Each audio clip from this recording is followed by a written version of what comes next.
Kerajaan akan memperkenalkan allowance pasca cuti bersalin sebagai langkah progresif bagi menyokong penyertaan wanita dalam tenaga buruh serta mengurangkan tekanan yang dihadapi ibu selepas melahirkan anak.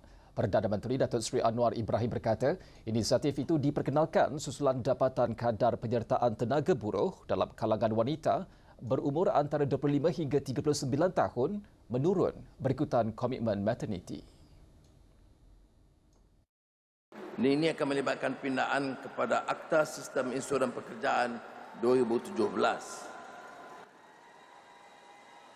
Faedah ini dicadangkan kepada kadar 80% daripada gaji anggapan bulanan orang berinsurans wanita yang akan dibayar secara one-off. Ini akan memberi manfaat kepada lebih 132,000 orang pekerja wanita.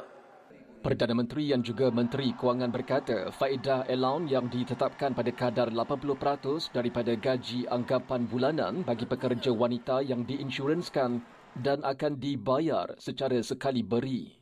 Dan allowance ini merupakan bantuan kewangan bagi cuti tambahan sehingga 30 hari sebulan yang diambil selepas tamat tempoh cuti bersalin 98 hari.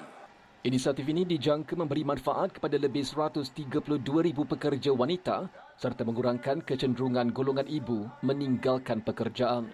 Mengikut Akta Kerja 1955, setiap pekerja wanita di Malaysia layak menikmati cuti bersalin sebanyak 98 hari berterusan termasuk hari rehat dan hari kelepasan am.